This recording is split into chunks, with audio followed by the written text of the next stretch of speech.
प्यारे छात्रों, शुभ संध्या। कल मैंने जो वीडियो बनाया था उसमें आपको भूगोल कक्षा 12वीं का पाठ 1 मानव भूगोल विषय क्षेत्र एवं प्रकृति के आधे भाग का अध्ययन कराया था।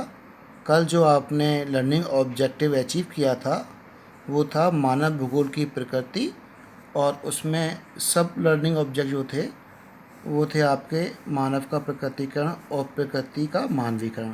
ये आपने कल समझा था। क्वेश्चन फॉर्म में आपने लर्निंग ऑब्जेक्टिव समझे थे। पर्यावरण निश्चयवाद किसे कहते हैं, और संभववाद से पॉसिबिलिज्म से आप क्या समझते हैं, और नव निश्चयवाद नियो डिटर्मिनिज्म से हम कहते हैं इंग्लिश में नियो डिटर्मिनिज्म, नव निश्चयवाद से आप क्या समझते हैं। इन लर्निंग ऑब्जेक्टिव को आपने क्वेश्चन फॉर्म में समझा था, यानी कि क्वेश्चन बनाकर हमने समझा था। निश्चयवाद को नियतिवाद भी एक शब्द के द्वारा हम इस्तेमाल करते हैं। नियतिवाद, पर्यावरण नियतिवाद, संभववाद, नव नियतिवाद। आज जो हमारा लर्निंग ऑब्जेक्टिव है, नेक्स्ट जो हमारा सेकंड लर्निंग ऑब्जेक्टिव है, वह है प्यारे छात्रों मानव भूगोल का अध्ययन क्षेत्र और अन्य विषयों से संबंध। तो मानव भूगोल का जो क्षेत्र है उसमें ये 5 मेजर क्षेत्र हैं, मुख्य क्षेत्र हैं मानव भूगोल के। सामाजिक भूगोल, शहरी भूगोल, राजनीतिक भूगोल, अधिवास भूगोल और आर्थिक भूगोल।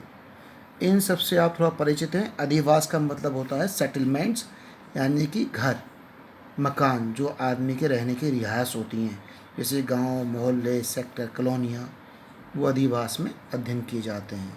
पूरे शहर की टाउन प्लानिंग, मोहल्लों की प्लानिंग, वो सब हम अधिवास भूगोल में अध्ययन करते हैं। तो प्यारे छात्रों, सबसे पहले हम देखेंगे मानव भूगोल का जो मुख्य क्षेत्र है सामाजिक भूगोल है। सामाजिक भूगोल में समाज के अंदर मानव जो भी क्रियाएं करता है, सांस्कृतिक गतिविधियां करता है, उसका खाना पीना, आहार, रीति रिवाज और उसके अपने आर्थिक क्रियाकलाप, कृषि उद्योग, उसमें हम सब सामाजिक भूगोल में अध्ययन करते हैं। इसके बाद इसका उपक्षेत्र है व्यवहार भूगोल, समाज कल्याण भूगोल, फुर्सत का भूगोल, सांस्कृतिक भूगोल, लिंग भूगोल, ऐतिहासिक भूगोल, चिकित्सा भूगोल। पहले मैं इसमें से कुछ इंटरेस्टिंग पॉइंट ले लूँ। फुर्सत का भूगोल, फुर्सत के भूगोल में आपने देखा होगा दुनिया के कुछ क्षेत्र एक पर्यटन के खास जगह बन गए हैं। लोग वहाँ अपने परिवार के साथ शांतिपूर्वक कुछ समय बिताना चाहते हैं, जैसे कि बहुत से लोग थाईलैंड जाते हैं घूमने के लिए।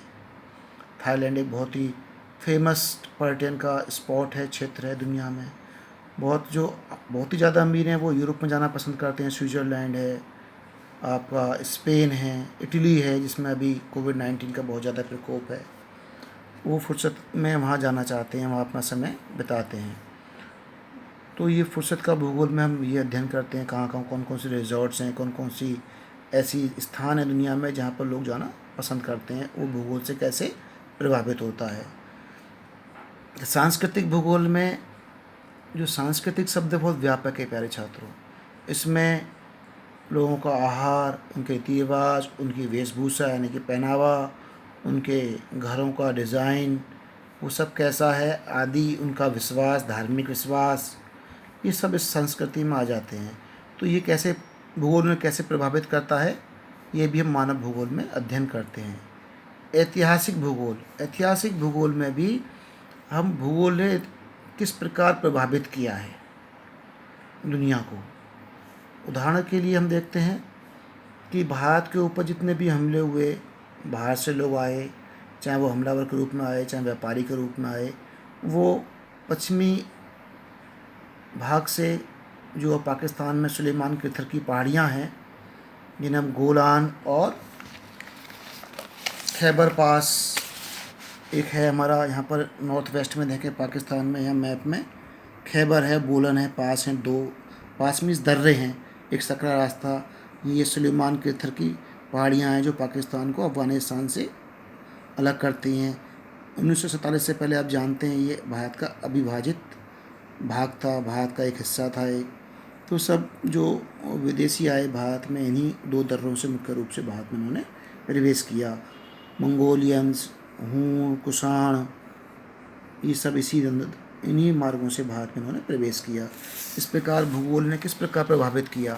वो हिमालय को हिमालय की जो पर्वत श्रृंखला है जम्मू कश्मीर से लेकर अरुणाचल प्रदेश तक, वो बहुत ऊंची और बर्फीली है, वो उस समय उसे क्रॉस नहीं कर पाए, इसलिए उन्होंने दूसरा रूट लिया जो कम ऊंचाई वाला था। तो ये इतिहास भी बहुत बहुत हद तक भूगोल पर निर्भर करता है। चिकित्सा भूगोल में आप देखते हैं कि कुछ खास जगह चिकित्सा के लिए, जैसे कि आयुर्वेद की जो चिकित्सा है उसके लिए हमारे यहाँ पर केरल में विशेष रूप से बहुत ज़्यादा विदेशी लोग आते हैं, हिंदुस्तानी वहाँ जाते हैं। और आपको पता होगा कि अभी कोई जो बेंगलोर, जो हमारा एक कर्नाटक में बहुत अच्छा महत्वपूर्ण सिटी है, वहाँ पर कोई बीमार हो जाता है तो प्राकृतिक चिकित्सा लेने बहुत से राजनीतिक लोग, समृद्धशाली लोग, धनी लोग बेंगलोर केरल में अपने प्राकृतिक चिकित्सा लेने या आयुर्वेद की चिकित्सा लेने जाते हैं। तो ये वहाँ पर ही क्यों डेवलप हुई है, क्योंकि वहाँ पर उसके लिए भूगोल में ऐसी जलवायु है, वहाँ पर ऐसे मसाले जड़ी बूटियाँ मिलती हैं केरल के अंदर, कर्नाटक के अंदर, सरहदी की पहाड़ियों में, वेस्टर्न घाट्स में, जो वहाँ पर आसानी से उपलब्ध हैं। और काफ़ी शताब्दियों में वो बहुत अच्छा आयुर्वेद का वहाँ पर इलाज समय के साथ साथ बहुत अच्छा विकसित हुआ है। तो ये हम इसमें अध्ययन करते हैं। और मनोविज्ञान भी, आदमी की मनोवृत्ति कैसी होगी, आदमी की मनोवृत्ति, मनुष्य की मनोवृत्ति, मनुष्य के समाजों की मनोवृत्ति जो है वो बहुत हद तक भूगोल से प्रभावित होती है। जो हिल्स में रहते हैं लोग, पहाड़ी क्षेत्रों में रहते हैं, जो समुद्र के तट पे रहते हैं, जो मैदानों में रहते हैं, उनका मनोविज्ञान, जो ज़िंदगी के प्रति समझ है, वो थोड़ी अलग अलग देखी गई है। इसके साथ साथ भी जैसे जैसे हम टेम्परेचर घटता है, हम भूमध्य रेखा से उत्तर की ओर जाते हैं या दक्षिण की ओर जाते हैं, तो टेम्परेचर, तापमान घटता है, उसका भी देखा गया है कि मनोविज्ञान पर, आदमी की सोच पर, समाज की सोच पे अलग अलग प्रभाव होते हैं। इसलिए उनकी अलग अलग अपनी सामाजिक मान्यताएं, रीति रिवाज होते हैं। कहीं जगह, हर जगह एक से रीति रिवाज, एक ही सामाजिक और पारिवारिक मान्यताएं नहीं मिलती हैं। तो ये मनोविज्ञान का भी भूगोल पर, मानव भूगोल का बहुत उसका प्रभाव देखा गया है। समाज शास्त्र के अंदर भी कौन कौन सी जातियाँ हैं, समाज में जाति का गठन कैसा है, इसका भी भूगोल का लोगों के ऊपर बहुत प्रभाव पड़ता है, ऐसा हमने अध्ययन कर कर पता किया है। फिर एक आता है मानव जाति का विज्ञान, इसे इंग्लिश में बोलते हैं एंथ्रोपोलॉजी। एंथ्रोपोलॉजी में जो अलग अलग मानवीय जातियाँ हैं, जैसे कि कास्केडियन, जो कि मध्य पश्चिमी एशिया में या दक्षिणी यूरोप में मिलते हैं, एक अलग मानव प्रजाति होती है, गोरा रंग, बड़ी आँखें, लंबी नाक, ऊंचा कद। एक होती है मंगोलाइट्स, जो मंगोलिया, चीन में मिलते हैं, आपको छोटा कद, छोटी आँखें, चपटी नाक। तो ये उनका ऐसा रूप क्यों है, एक तो नीली आँखों वाले गोरे लंबे लोग हैं, एक चपटी नाक के छोटी आँखों के लोग हैं, वो सब मानव जाति कहलाती हैं, मंगोलाइट, कास्केडियन, ऑस्ट्रेलॉइड्स। तो इन सब का अलग अलग रूप रंग होता है। न्यूराइट्स, घुंघराले बाल, गठा हुआ शरीर और काला रंग अफ्रीका में। इन सब की ये मानव जातियाँ हैं। ये क्यों डेवलप हुई हैं, क्योंकि इनका मानव भूगोल का उस पर असर है, वो देखा गया है। ये अन्य विषयों के साथ मानव भूगोल का इससे संबंध होता है। ऐसे ही अलग अलग बीमारियाँ कहाँ कहाँ फैलती हैं, वो क्यों रीज़न है उसके, कि प्लेग यूरोप से प्रारंभ हुई या चिकन पॉक्स, चेचक, उसका भी संबंध मानव भूगोल से हम उसे समझते हैं उसमें। अगला जो आता है मानव भूगोल का मुख्य क्षेत्र है शहरी भूगोल। शहरों के विकसित होने की, जो मुंबई शहर वहीं क्यों विकसित हुआ इतना, और कलकत्ता को ही क्यों राजधानी बनाया अंग्रेज़ों ने सबसे पहले, उससे ही क्यों डेवलप किया उन्होंने अपनी राजधानी के रूप में, उसका एक भौगोलिक रीज़न है, क्योंकि बहुत अच्छा बंदरगाह था, वहाँ से उन्हें आने जाने की सुविधा थी। और जो जलवायु उस समय ना बहुत गर्म है ना बहुत ठंडी है, तो ये सब इसका रीजन है, इसमें हम अध्ययन करते हैं। ऐसे ही राजनीतिक भूगोल है, जो मानव भूगोल का अध्ययन का क्षेत्र है। यहाँ भी राजनीतिक भूगोल लग गया। इसमें चुनाव भूगोल, सैन्य भूगोल, अभी सैन्य भूगोल में आपको मैंने बताया था कि राजनीतिक भूगोल में पहले हम सैन्य भूगोल को देखते हैं कि राजनीतिक जो राजनीति है वो भूगोल को, उससे भूगोल कैसे प्रभावित होता है। उदाहरण के लिए आप पश्चिमी एशिया में देखें, आप सीरिया, जॉर्डन, सऊदी अरब, इराक, ईरान, इनमें ज़्यादातर लोकतंत्र नहीं है। यहाँ पर तानाशाही है या राजा का शासन है आज भी। तो ये सब भूगोल का उसके ऊपर प्रभाव है। जबकि यूरोप के अंदर, भारत के अंदर प्रजातंत्र बहुत ज़्यादा मजबूती से जमा हुआ है। तो इसका सब भूगोल पे का इसका भूगोल के ऊपर इसका प्रभाव होता है। और सैन्य भूगोल में आप देखते हैं, पहले हम कहते थे कि हिमालय हमारी रक्षा करता है, हिमालय के उस पार से कभी हम पे हमला नहीं हुआ, लेकिन आज उल्टा है। आज हमें हिमालय की रक्षा करनी पड़ रही है।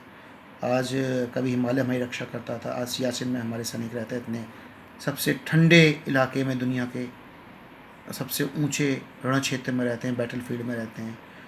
क्यों? क्योंकि वहाँ से हमारे दुश्मनों की एंट्री ना हो और पश्चिमी और मध्य एशिया में जो हमारा कंट्रोल है, ज़रूरत पड़ने पर स्थापित हो जाए। तो ये सब भूगोल ही है जो हमारी सैन्य कार्यवाहियों को और देश की रक्षा के लिए सैन्य रणनीतियों को डिसाइड करता है, निश्चित करता है। ऐसे ही आपका है चुनावी विश्लेषण में हम देखते हैं राजनीतिक भूगोल कैसे प्रभावित करता है। कहाँ कहाँ पर प्रजातंत्र है, कहाँ तानाशाही है, क्यों है, कहाँ पर माओइस्टवादियों की कम्युनिस्टों की विचारधारा ज़्यादा महत्वपूर्ण है, कौन सी जाति ने कौन से भौगोलिक क्षेत्र से किसे वोट दिया, वो सबको इसमें अध्ययन करते हैं। जनसांख्यिकी, जिसे हम डेमोग्राफी बोलते हैं, तो वहाँ पर लोगों की मृत्यु दर क्या है, जन्म दर क्या है, और वहाँ की वर्किंग पॉपुलेशन कैसी है, कार्यशील जनसंख्या कैसे बोलते हैं, वहाँ की औसत आयु क्या है, ये सब हम, और कौन सी मानव जाति के लोग वहाँ बड़ी संख्या में रहते हैं, क्या उनका विश्वास है, ये सब डेमोग्राफी और जनसांख्यिकी से हम बोलते हैं हिंदी में, स्टडी करते हैं। इसका भी राजनीतिक भूगोल से बहुत ज़्यादा संबंध होता है। राजनीति जो होती है राजनीतिक भूगोल में, इससे प्रभावित करती है। हम इसे भी देखते हैं, ये डेमोग्राफी विषय को भी प्रभावित करती है।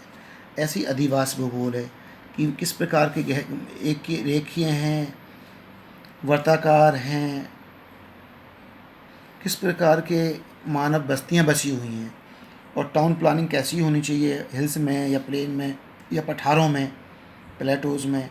ये सब हम इस विषय को, टाउन प्लानिंग को जो होती है या रूरल प्लानिंग होती है, वहाँ पर घर कैसे बनेंगे, सड़कें कैसी होंगी, कौन कौन सी बिल्डिंग होनी चाहिए, इनका क्या डिज़ाइन होना चाहिए, वो सब अधिवास भूगोल जो एक मानव भूगोल का हिस्सा है, क्षेत्र है, उसमें हम अध्ययन करते हैं।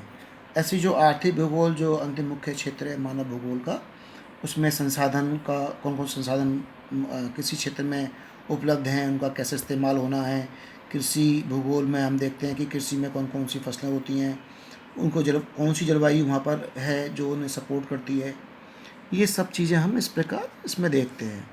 अर्थशास्त्र, संसाधन, कृषि विज्ञान, औद्योगिक अर्थशास्त्र, व्यावसायिक अध्ययन, इसमें क्या आएगा, आपका विपणन भूगोल क्या है, इसे बोलते हैं मार्केटिंग ज्योग्राफी, कि कौन सी चीज़ कहाँ पर बेचनी है, उदाहरण, और कहाँ से ख़रीदनी है।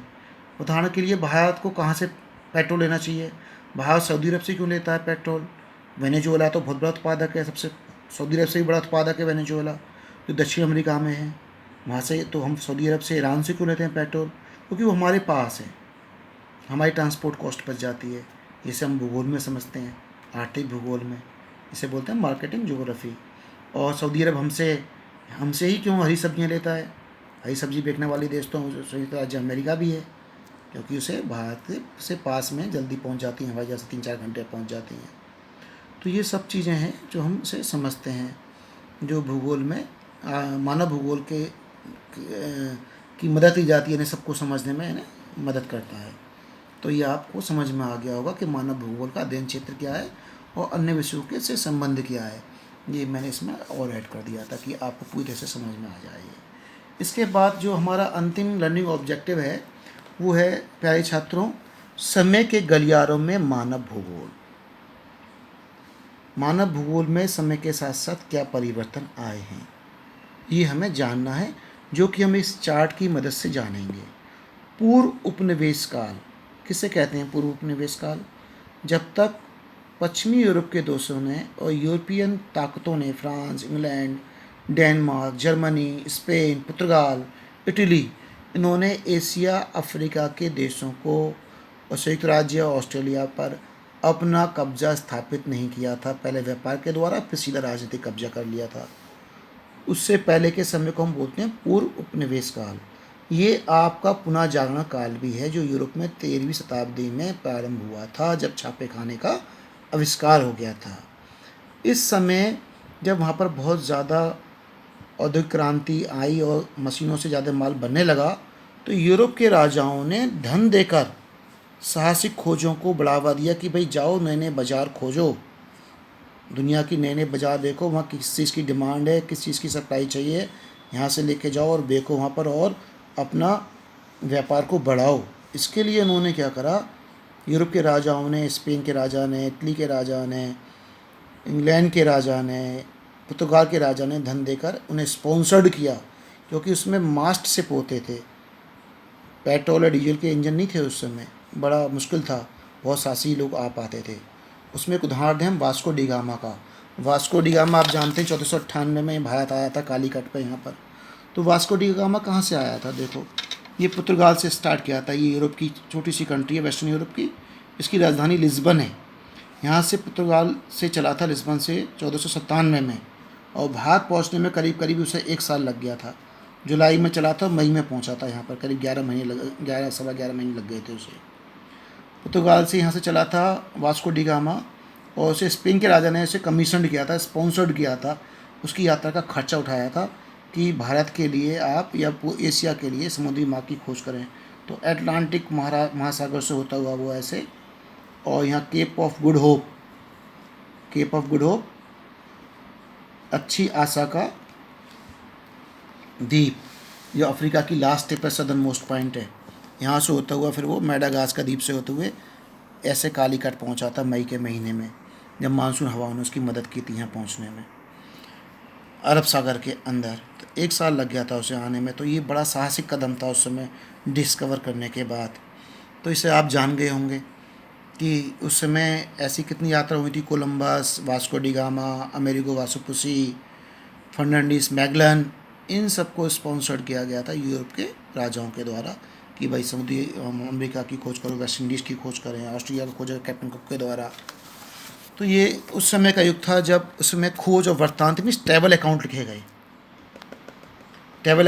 गए। इसमें उन्होंने बताया यात्रियों ने, जो उन्होंने ये यात्रा की, कि वहाँ पर ये चीज़ें हैं और ये वहाँ का पहुँचने का रास्ता है, यहाँ ये व्यापार हो सकता है। उसके बाद आया उपनिवेश काल। इस काल में आप 15वीं सेंचुरी ऑनवर्ड्स एशिया अफ्रीका के देशों पर व्यापार के माध्यम से इन्होंने कब्जा शुरू कर दिया था। वाइट पावर्स ने, यूरोप की शक्तियों ने एशिया अफ्रीका और महाद्वीपों पे कब्जे प्रारंभ हो गए थे। तो इसमें इन्होंने क्या करा, विश्व के अलग अलग दुर्गों नहीं, 2 बार पढ़ेंगे आप, अलग अलग क्षेत्रों का अध्ययन किया। एशिया का, यूरोप का, चीन का अलग से किया गया, और ऑस्ट्रेलिया का। इसमें क्षेत्रीय है रीजनल एनालिसिस, जो विश्व के अलग अलग हिस्से हैं, tundra, taiga, tropical, monsoon regions, उन सबको भूगोलवेत्ताओं ने इस समय अध्ययन किया, अलग अलग उनकी विशेषताओं को जाना। और उसके बाद का ये पीरियड काफ़ी लंबा चला, 3 सेंचुरीज़ करीब। इसके बाद 1930 से 1950 में, आपको पता है 1905 में अमेरिका के राइट ब्रदर्स ने प्रोटोटाइप बना लिया था एरोप्लेन का। उसके बाद वायु यातायात में प्रगति होने लगी थी दुनिया के अंदर। तो 1930 में जो वायुयानों का जो यूज़ हुआ है 1950 तक, वो फोटोग्राफी में इस्तेमाल हुआ है। इसे बोलते हैं वाया फोटोग्राफी। इसमें किसी भी स्थान और प्रदेश की विशेषता का पता चल जाता है कि वो कैसा है, पठार है, मैदानी है, वहाँ कौन सी वनस्पति है, कैसे अधिवास हैं, और बिल्कुल क्लियर सटीक पिक्चर मिल जाती थी। कम ऊंचाई से उड़कर फ़ोटो के माध्यम से ये समय रहा। और उसके बाद प्यारे छात्रों 1950 से 1960 तक जो उसमें बदलाव आया था, वो है कि कंप्यूटर आ गया और भौतिक विज्ञान के नियमों का प्रयोग कर जो मानवीय क्रियाएं हैं, कौन सी कृषि कहाँ पर हो रही है, उद्योग कहाँ पर हैं, कौन कौन से फॉरेस्ट हैं, उन सब का चित्र बनाने लगे थे कंप्यूटर के माध्यम से। 1970 में आया व्यवहारवादी और मानवीय विचारों की स्थापना। ये स्कूल हुए, थॉट स्कूल आए भूगोल के अंदर, मानव भूगोल के अंदर। तो मानव भूगोल को सामाजिक और राजनीतिक वास्तविकता दे दी गई कि भाई इसमें समाज की और राजनीतिक जो राजनीतिक ऑब्जेक्टिव हैं, समाज जो चाहता है, समाज की जो आकांक्षाएं हैं, एस्पिरेशंस हैं, उन सबको मानव भूगोल में का इस्तेमाल करके पूरा किया जा सकता है। और 1990 में मानव भूगोल के अंदर एक भूगोल में एक आधुनिकता आई। इसमें लोकल मुद्दे हैं, इसमें मानचित्र का बहुत ज़्यादा इस्तेमाल हुआ लोकल मुद्दों के लिए। बिल्डिंग बनानी है गरीब आदमियों के लिए रहने के लिए, या किसानों की क्लेम कर रहे हैं कि उनका सूखा पड़ने से फसल बर्बाद हो गई, तो उसका मानचित्र तैयार करना है, तो वो सैटेलाइट से पिक्चर लेके बहुत जल्दी तैयार कर सकते हैं। ये लोकल मुद्दे हो गए कि भाई फसल बर्बाद हो गई बाढ़ में, सूखे में, या गरीबी है, गरीबों के लिए कहाँ पर इंडस्ट्री लगानी है, और कहाँ पर सड़क विकसित करनी है, सड़क के अच्छे नहीं हैं साधन, सड़क मार्ग के या भूतल परिवहन के। इन सब लोकल मुद्दों को सुलझाने के लिए आज बहुत जल्दी से सैटेलाइट पिक्चर्स के द्वारा